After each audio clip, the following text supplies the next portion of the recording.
Bonjour et bienvenue à ce nouvel épisode du podcast Invisible Bordeaux Music. Je suis Tim Pike, un Englishman à Bordeaux, et en fond sonore vous entendez Opinion sur scène à la Rock School Barbet le 22 mai dernier. Opinion Live, c'est un quatuor, et en studio, c'est le projet solo d'Hugo Carmouze que j'ai rencontré au Parc du Prieuré de Kayak, à Gradignan, à peine 24 heures avant cette prestation. Lors de notre entretien, il a dévoilé les secrets de son mur du son sur l'excellent album Troisième Opinion, révélé quelques secrets de tournage de ses derniers clips, expliqué la chronologie de sortie de ses albums, a donné les raisons de son choix de lieu de rendez-vous verdoyant pour l'enregistrement du podcast et partagé comment une star montante de l'indie pop shoegaze a pu atterrir à Gradignan. Bref, c'est par ici, place à Opinion, à savoir...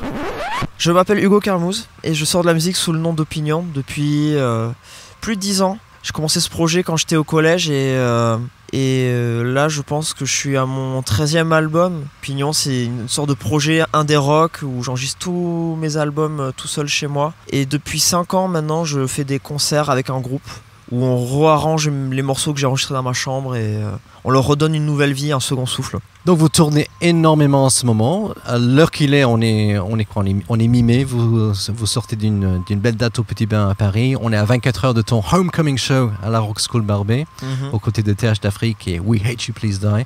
Donc quel est ton ressenti par rapport à cette cuvée de concerts? Parce qu'il y en a eu plein d'autres. C'est assez excitant parce que jusqu'à présent, avec Opinion, on organisait nous-mêmes nos tournées. Souvent, quand on faisait les concerts, on était hyper excités, mais on était aussi énormément fatigués parce que c'est quand même énormément de travail, de chercher soi-même les dates, d'aller les faire, ensuite de rentrer, d'organiser, de chercher d'autres concerts. Et là, on est un peu dans une nouvelle dynamique parce que maintenant on est chez un tourneur, donc c'est plus à nous de faire ce travail-là. En plus de ça, on se retrouve à jouer dans des salles qui ont un meilleur matériel ou avec des lumières, un meilleur son, etc. C'est une période assez excitante pour le groupe parce qu'on se retrouve à faire des concerts de meilleure qualité, je voudrais dire. On joue mieux, le son est mieux et on monte d'un cran. Et puis même, je pense que même pour les autres, peut-être qu'on gagne en niveau, peut-être. C'est vrai que ça fait bizarre quand tu passes 4 ans à faire des concerts dans des bars, et c'est génial, hein. J'adore jouer dans des bars, j'adore l'énergie qu'il y a. De passer à des salles où tu peux te permettre de dire je veux du rouge à la lumière, ou j'en sais rien, je veux de ça dans mes retours, enfin, je trouve ça cool. Parlons de Troisième Opinion, puisque cet album est sorti en début d'année.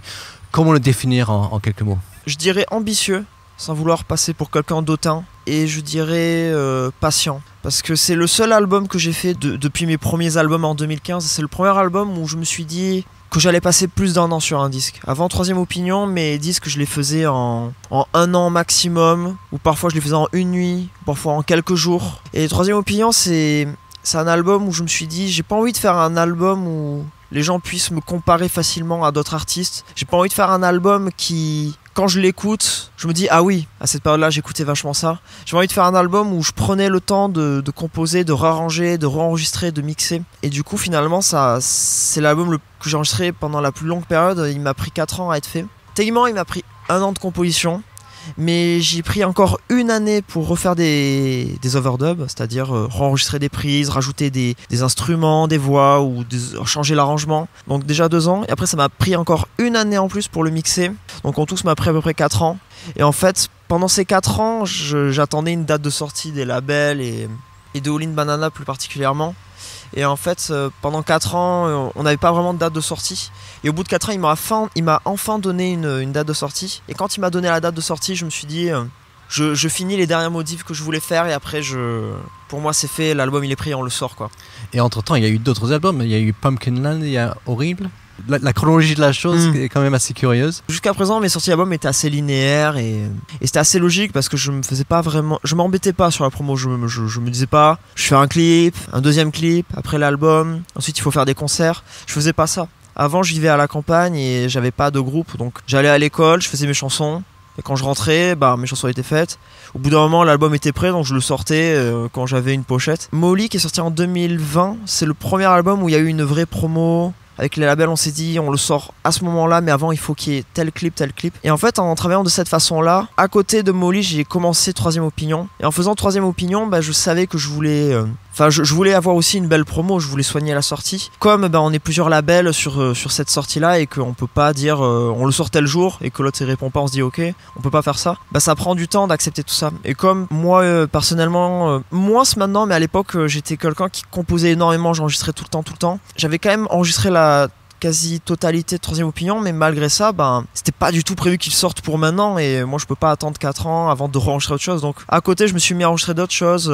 Du coup, Troisième Opinion, je l'ai commencé en 2020, mais en 2021, j'ai fait Earworms, qui est un EP que j'ai fait avec les Stoner Buds. En même temps, j'ai fait Muddle Piglottis, qui est un autre EP que j'ai fait tout seul pendant l'été 2021. Peu de temps après, j'ai fait Horrible en une nuit, et au début, je voulais le sortir, pareil, je voulais le sortir à l'arrache, Horrible, et en fait, finalement, on s'est dit on soigne à la sortie. Puis le moment où il sort, on apprend que Troisième Opinion allait sortir à la fin de l'année. Et pareil, Pumpkinland, c'est un disque, c'est encore plus compliqué. Pumpkinland, c'est un disque que j'ai enregistré en même temps que Molly, mais que je voulais sortir en même temps que Molly, mais ça ne s'est jamais fait. Enfin bref. Il faut suivre. C'est compliqué, faut pas me lancer sur ce sujet-là parce que. Mais maintenant, j'essaie de me re-soigner. Maintenant, j'ai sorti tout ce qui attendait. Et maintenant, j'ai plus rien qui attend. Enfin, j'ai plein de chansons, entre guillemets, des unreleased ou genre des rarities qui attendent, mais j'ai pas d'album qui attend en soi. Donc, je suis soulagé. Parce que vraiment, avant, c'était stressant. Même moi, quand Troisième Opinion est sorti, je ne savais plus dans quelle était l'esthétique que je voulais avoir. Parce que tous mes albums ont des sons différents, ont des univers différents et des atmosphères différentes. Et c'est vrai que au bout d'un moment, je savais plus quoi faire. Mais je suis content.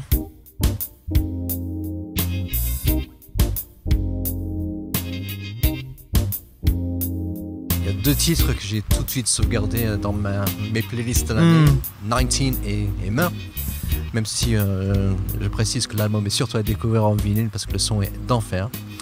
Mais sur ces 2 morceaux, peux-tu révéler un secret de fabrication, quelque chose que je pourrais repérer lors d'une prochaine écoute? Le secret de l'album, c'est que tout ce qu'il faut pas faire dans un enregistrement ou un mixage, je l'ai fait sur cet album. Grâce à toutes les erreurs que j'ai faites, l'album il sonne différent. Il sonne pas comme un disque qui devrait normalement sonner si c'était fait en studio. Je pense que le secret de fabrication, même si du coup s'il y a des gens qui veulent faire pareil, ne le faites pas parce que vous pouvez faire beaucoup mieux très facilement, mais le secret c'était genre que à la place de faire une prise de n'importe quoi, une prise de batterie ou une prise de guitare ou une prise de voix, faites-en 6 et à la place de dire je vais prendre la meilleure des 6, vous gardez les 6. Et c'était un peu le secret que j'avais fait sur tout l'album parce que je voulais vraiment cette esthétique de mur de son, comment l'expliquer, enfin je ne voulais pas qu'on entende genre une guitare à droite, une guitare à gauche, une voix au milieu.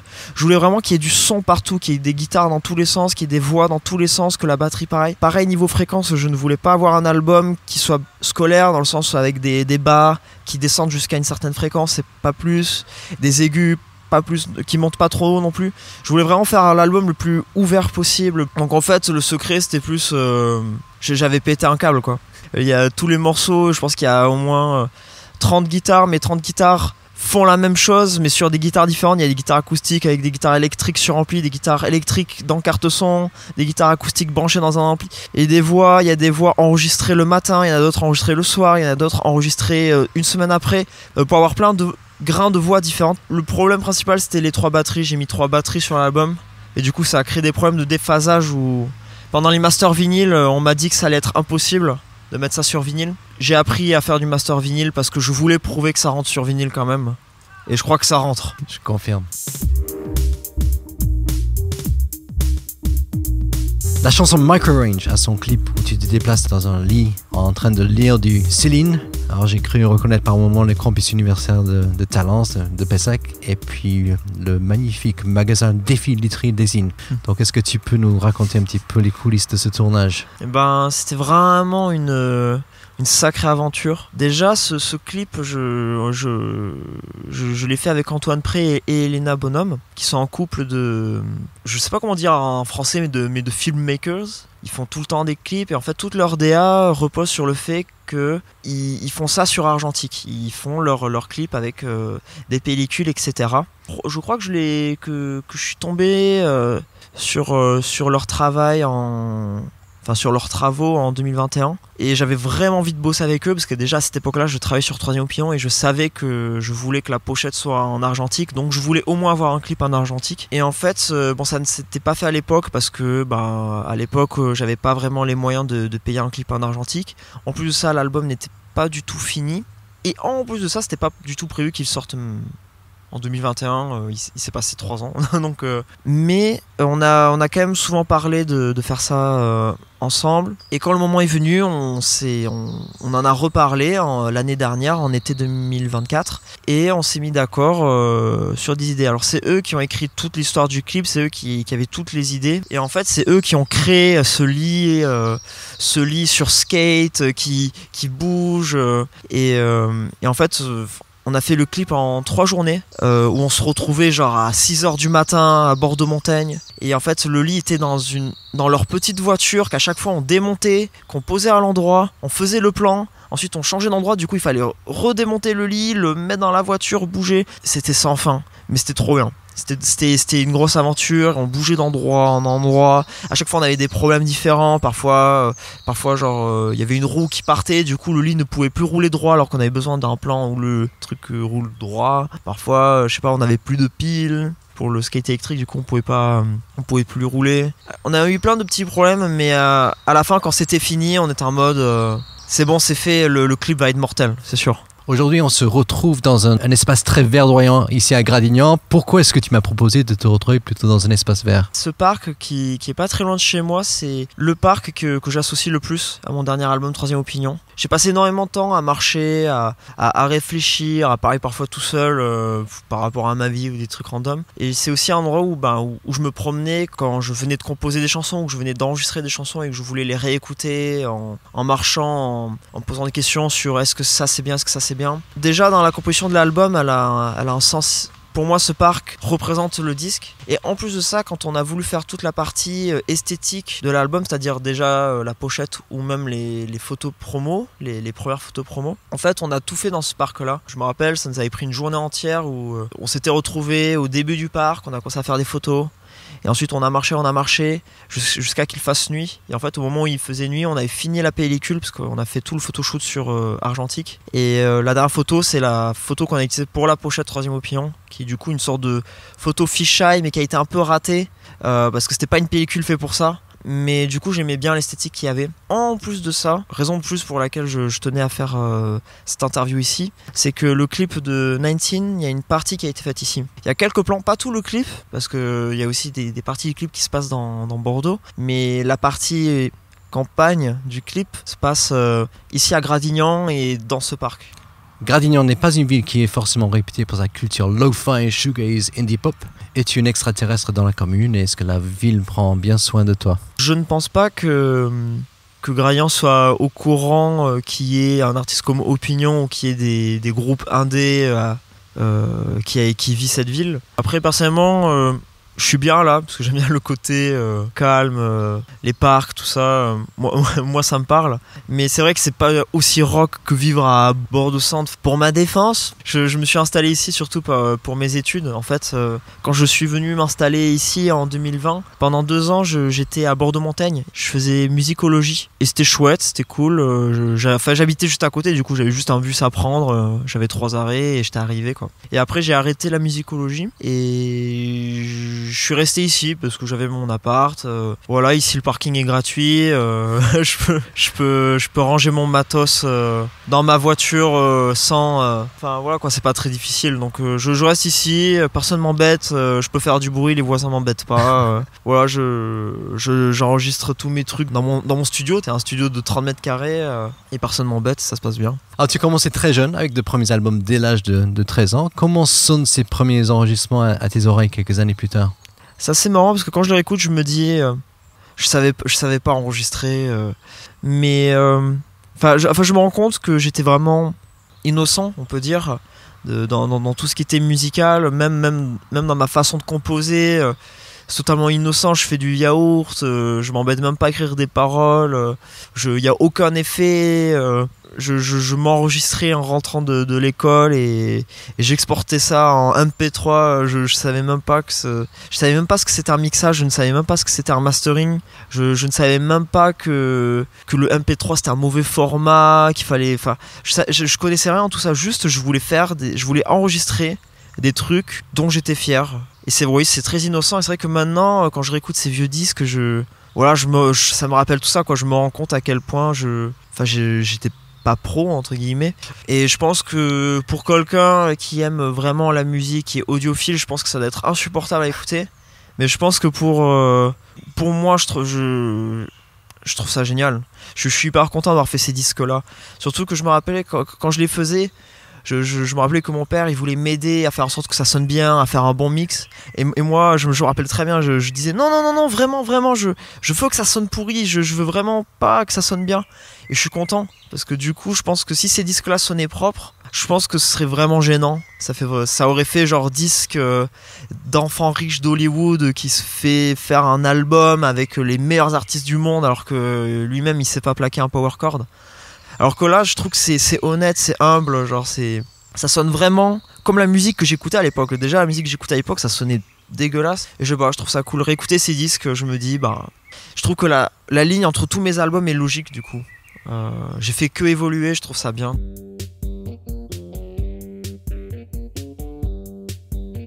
Alors, ceux qui te suivent sur les réseaux sociaux sauront qu'une autre artiste, L'Altuna, est un personnage un peu plus important dans ta vie. En tant que musiciens tous les deux, comment contribuez-vous au projet de l'autre? Et je pense notamment à la direction du clip, le road trip de Gradignan à Bordeaux, le clip 19. Il y a eu un avant, après l'AL. Avant l'AL, je faisais mes clips soit tout seul ou soit avec des copains. Et je faisais aussi la musique pour moi, genre de la musique pour moi qui me plaît. Et c'est vrai que maintenant, avec l'AL, j'ai découvert beaucoup de choses musicalement. Ça me fait découvrir beaucoup de choses. Et puis même artistiquement, on a pas mal de points communs qui font que je pense qu'on s'inspire l'un de l'autre et c'est cool. Et par exemple pour 19, c'est vrai que tout l'album 3ème Opinion c'était un peu mon problème. Surtout 3ème Opinion, en fait j'avais passé tellement de temps à composer, à travailler l'esthétique sonore du disque, qu'en fait au bout d'un moment, quand il fallait faire les clips, ça faisait déjà 3 ans que l'album était fini. Et moi je ne savais plus vraiment ce que je voulais faire visuellement. Et c'est vrai que sur 3ème Opinion, quand j'ai travaillé avec Lal, je lui ai dit, on parlait bien sûr d'idées ensemble, mais je veux dire, c'est surtout elle qui a drivé le projet. Et pareil avec, du coup, pour Micro-Orange, c'est pas moi qui ai fait le clip en soi. Je trouve ça cool d'avoir fait ça avec elle, parce que c'est vrai que moi, j'ai un côté très contrôle freak, j'adore avoir le contrôle sur ce que je fais. Et c'est vrai que sur 19, je suis content d'avoir fait ce clip marrant, en mode road trip, presque humoristique. Je trouve ça chouette parce que c'est pas du tout l'esthétique d'Opinion de vouloir être humoristique, mais je trouvais que ça collait à la track. Voilà. Ouais, c'est vrai qu'il y a beaucoup d'humour dans ce clip qui est chouette. Enfin oui, il y a beaucoup d'humour, mais c'est vrai qu'avec Lal, on s'inspire. Même moi, je mixe ses chansons, son art, enfin ses EP, tout ça. Je mixe et je masterise avec grand plaisir. Et en faisant ça, j'apprends des choses. Et elle aussi, quand elle travaille avec moi, je pense qu'elle doit peut-être apprendre des choses, je sais pas. Mais c'est vrai que on a vraiment une relation où on se nourrit artistiquement l'un et l'autre. Et je trouve ça précieux. Alors sur YouTube, j'ai déniché une belle session live tournée dans une maison avec des musiciens éparpillés dans l'espace jusqu'à la cuisine. Quelle est l'histoire qui va avec cette session-là? L'histoire est assez culte. En fait, de base, on devait faire une live session dans une salle de concert à Bordeaux. Dans mes souvenirs, je crois que c'était à la Rock School. Et en fait, je me rappelle plus. Mais il y a eu des galères et finalement c'était pas possible. Ou genre c'était possible mais il fallait payer ou je sais pas quoi alors que c'était pas prévu de base. Enfin, il y a eu des galères. Et en fait, on s'est retrouvé une semaine avant l'enregistrement de la live session à essayer de trouver une autre salle de concert pour enregistrer parce qu'on voulait faire ça dans une salle de concert. Et toutes les salles de concert nous disaient que c'était pas possible. Sur le jour où on voulait en tout cas. Ensuite on voulait faire ça au Café Pompier qui est un autre endroit culte de Bordeaux et ils étaient chauds et au dernier moment on nous a dit que c'était pas possible genre 2 jours avant et en fait on s'est retrouvé en mode tout le monde est prêt, je veux dire nous on est prêt à enregistrer, Clément Pello et l'Altuna qui devait filmer la session eux aussi ils sont prêts, enfin on a tous booké cette date et en fait on voulait pas reporter ça parce que si on reportait ça serait fait genre 3 mois après et on voulait pas. Donc ce qu'on a fait c'est qu'on a juste appelé ma mère, enfin moi j'ai appelé ma mère en mode voilà on devait faire une live session dans une salle de concert, ça s'est pas fait pour X raisons. On peut pas l'annuler, enfin on peut le faire mais on n'a pas envie de le faire. Est-ce qu'on peut faire ça chez toi? Et m'a dit oui. Et en fait avec du recul je trouve que c'est la meilleure chose qu'on ait pu faire. Parce qu'en 2021, on avait fait une live session en extérieur qui s'appelle la Sunflower Live Session. Et en fait, c'est une live session qu'on avait enregistrée chez mon père en plein été. C'est une super live session, j'adore l'esthétique, le fait que ce soit filmé dehors en plein été, il y a des tournesols, c'est magnifique. Et je trouve ça cool que la deuxième live session qu'on fasse, c'est chez ma mère. Donc je trouve que c'est assez logique. Il y en a une chez mon père en plein été, et il fait super beau. Et la deuxième, c'est chez ma mère où il fait pas beau. C'est période printemps bizarre. On s'est mis chez notre mère, on a déformé tout le salon pour pouvoir poser la batterie, poser nos amplis, etc. Et mon père est venu nous enregistrer, nous aider, parce que du coup, comme on devait faire ça dans une salle de concert, il devait y avoir les gars de la salle qui devaient nous enregistrer. Mais vu que là il y avait personne, mon père est venu nous enregistrer, comme il a fait pour la live session chez lui. Et voilà, on a fait ça en une journée, c'était vraiment l'éclate. Et c'était trop bien. Moi je pense que c'est le meilleur truc qu'on ait pu faire, parce que du coup cette live session se démarque, parce que c'est pas tous les jours que tu vois des live sessions dans un salon en bois. Je trouve ça cool. What happens next? Quid de la suite pour Opinion? Franchement, c'est le flou. C'est la première fois que ça m'arrive. D'habitude, à chaque fois qu'une année passe, je sais ce que je vais faire l'année d'après. Et c'est vrai que là, j'ai aucune idée. Là, je pense que là, le but, c'est juste faire des concerts. On va faire Binic cet été, qui est un festival à Binic, le Binic Folk Blues Festival. Et là, notre but, c'est de faire un maximum de concerts. Et là, actuellement, je suis en train d'enregistrer des chansons, mais je vise pas un album. Pour l'instant, je sais pas ce que je fais. Là, je vais juste enregistrer et on va voir ce qui va se passer, quoi.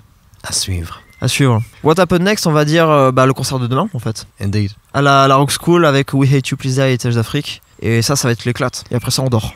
Et comme le podcast sortira d'ici quelques semaines, on va dire que ça s'est fabuleusement bien passé. Ah, c'était incroyable. À ce concert-là, il y a eu... Bah non, je vais pas le dire du coup. Pas de spoiler pour quelque chose qui s'est déjà produit. Ouais, non, sinon après ça va mal se passer, quoi.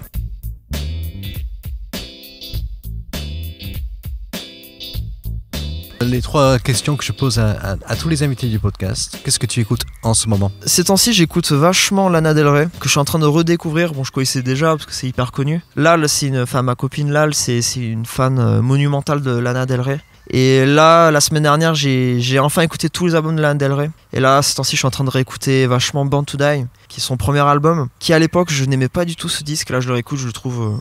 super inspirant. C'est un album qui à Skip a été fait vraiment à l'arrache, de façon un peu lo-fi. Je trouve ça hyper inspirant parce que ça sonne pas lo-fi, ça sonne hyper produit et c'est un peu le genre de truc que je voulais faire sur Troisième Opinion. Du coup, sur tous ces albums là de pop star, je m'y retrouve vachement parce que la plupart du temps ils font des disques à l'arrache dans leur chambre et en fait le résultat il est assez impressionnant et c'était un peu ce que je voulais faire sur Troisième Opinion, même si ça sonne beaucoup moins produit, mais c'est des choses que je trouve assez intéressant. Genre du coup maintenant j'écoute vachement Lana Del Rey, j'écoute aussi beaucoup Ethel Cain, qui est une artiste beaucoup plus récente de pop, vachement inspirée de Lana Del Rey, de la country gothique et de métal, je dirais. Il y a quelques mois, Ethel Cain a sorti un album de drone alors qu'elle faisait de la pop. Je trouve ça hyper inspirant.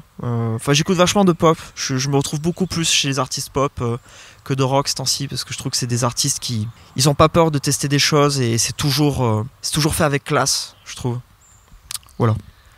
Un album incontournable auquel tu reviens toujours? Karma de Pharoah Sanders. C'est un album de free jazz spirituel.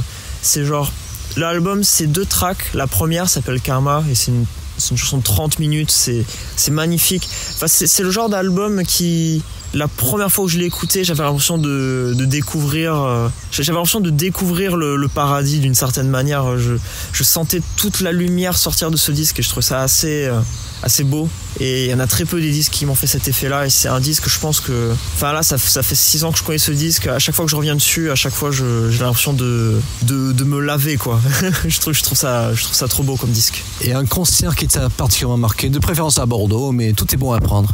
À Bordeaux, j'ai vu quand même pas mal de concerts, mais j'ai surtout vu le concert des copains. Et après, un concert de grands artistes, j'en ai vu quasiment pas. Et quand c'était des grands artistes, la plupart du temps, c'était des concerts assez décevants. Je pense que le meilleur concert que j'ai dû voir de ma vie, c'était pas à Bordeaux malheureusement, mais c'était Black Midi en 2019 au Check-in Party. En fait, à cette période-là, ils venaient juste de sortir leur premier album Shagenheim. Schlagenheim, pardon. Et en fait, du coup, vu qu'ils venaient juste sortir l'album, ils commençaient à être connus, mais ils étaient quand même encore niche. Et en fait, à ce festival-là, au Check-in Party, ils ont joué très très tard. Et surtout, ils ont joué sur la plus petite scène. C'était vraiment une petite scène c'était ridicule. Et en fait, moi, je suis allé les voir et j'étais choqué à quel point, de loin, ils étaient meilleurs que tous les autres groupes du festival que j'ai pu voir. Et en plus de ça, je pense que c'est un des concerts les plus forts que j'ai dû voir. Ils étaient très très forts, alors qu'ils avaient une petite scène. Enfin, ils étaient hyper forts, ça jouait hyper bien. Il y avait un charisme et une aura qui se dégageait, qui était assez abusé. Enfin, c'est le meilleur concert que j'ai vu de ma vie, je pense, de loin. Merci Hugo. Merci à toi, Tim. Un grand merci à Hugo pour ce bel aperçu de l'univers d'Opinion, dont l'album 3e Opinion est une de mes sorties préférées de ces derniers mois, et surtout à écouter du début à la fin à l'ancienne.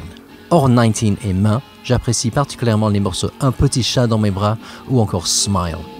Parmi ses autres albums, Molly, sorti en 2020, et Horrible, sorti en 2024, méritent un grand détour pour découvrir des pistes comme Hyperplan ou Smashing Pumpkins.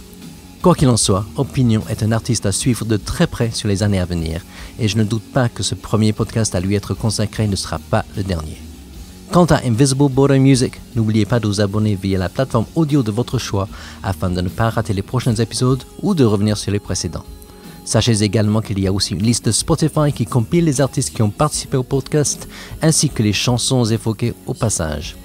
Enfin, bien sûr, Invisible Border, c'est aussi un blog qui recense, en anglais et en français, les lieux insolites, les personnages méconnus ou les histoires souvent oubliées de Bordeaux et de la Gironde, avec des centaines de dossiers à parcourir en ligne en cherchant Invisible Bordeaux ou le Bordeaux invisible. Bonne découverte et bye for now!